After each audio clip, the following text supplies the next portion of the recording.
Welcome to our channel.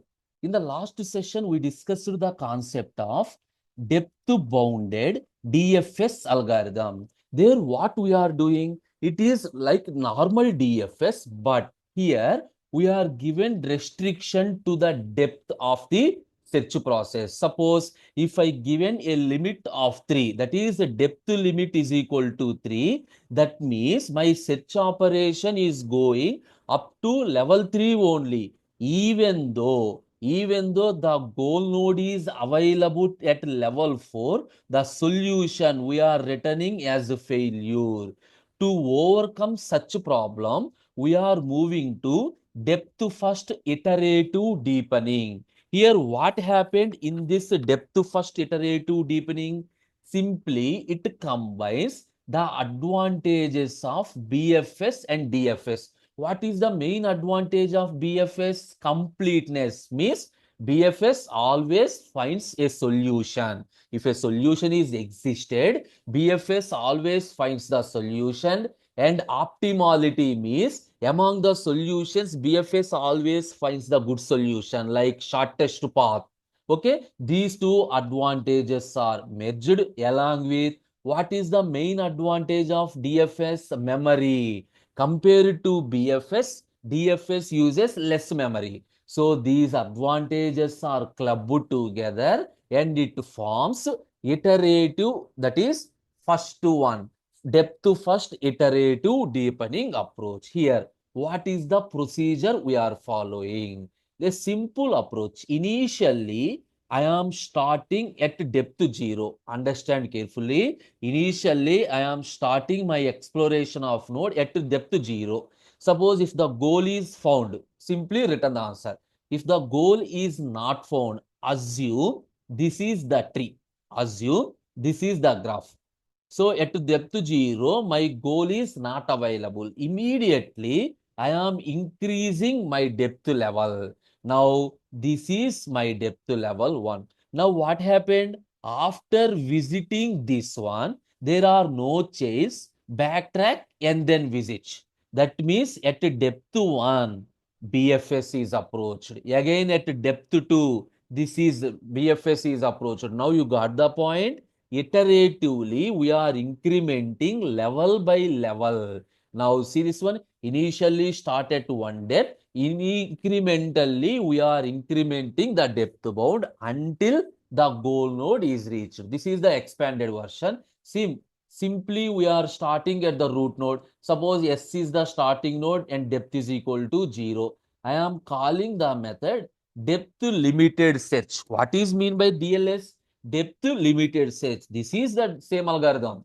The algorithm shortcut name is depth limited. Simply the nodes are expanded left to right in the form of depth limited search. Now we are moving to this function. If the depth is equal to 0, suppose if S is the goal node, return the answer. Suppose here the value is greater than 0. Then simply explore all the nodes. After exploring, again check the child nodes. If they are goal nodes, if they are goal, return the answer. If they are not goal, simply ignore that one. For your understanding, I will explain with one example. This is level 0, level 1, 2, 3, 4. What happened in the iterative DFS? Initially, my depth limit is equal to 0. Now, which node you are visiting? Only A. Now, increment. The goal is not reached. Now increment depth limit 1. Whenever you are incrementing depth limit 1, what are the nodes available? B comma C. Now from A, we are moving into B. So A to B. This depth is completed. Right now, I am at depth level 1 means remaining nodes are not at all explored. After visiting the B, there is no child node. Then backtrack to parent and then visit this one. If you observe carefully, here I am following DFS. Even though you are following DFS, parallelly the same level nodes are completed before moving to the next level. So BFS is also completed. Here also my goal node is not at all reached. Now I am incrementing my depth limit to 2. Now understand what happened. First to A, Now up to this one.